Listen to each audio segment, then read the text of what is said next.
Grâce bon Dieu avec nous, c'est bien le frère Samuel. La paix de Dieu soit multipliée abondamment ce matin, cet après-midi ou ce soir. Et quel que soit l'heure temps des programmes, connaissance sous parole bon Dieu, eh bien nous comptons et c'est encore un réel plaisir d'être avec vous et d'avoir en notre compagnie la présence de Dieu toujours ici pour nous illuminer, éclairer et conduire de la spiritualité de sa parole. Nous savons qu'il nous faut toujours le Saint-Esprit comme professeur, enseignant et propre à nous enseigner et à nous instruire dans les mystères cachés de sa parole.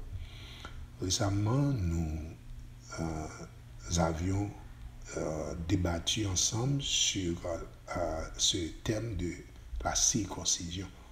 La circoncision, une ordonnance que Dieu lui-même avait ordonné à notre patriarche Abraham de garder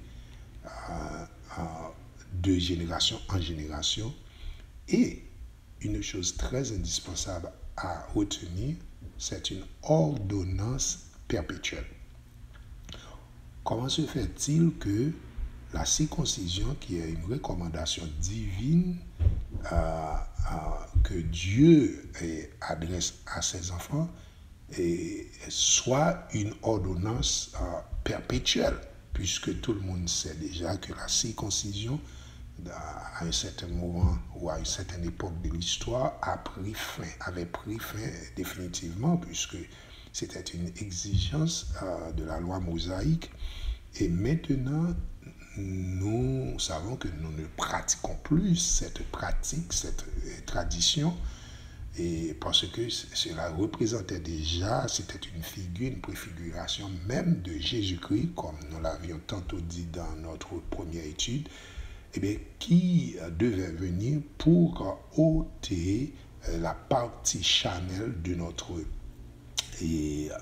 création et nous faire partie maintenant d'une nouvelle création qui est la parole de Dieu. Qui est la parole de Dieu. So, amen.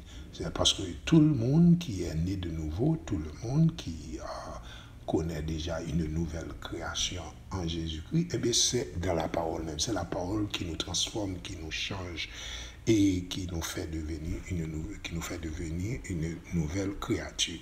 Alors on va continuer avec ce développement de la circoncision dans une prochaine vidéo. À tout à l'heure.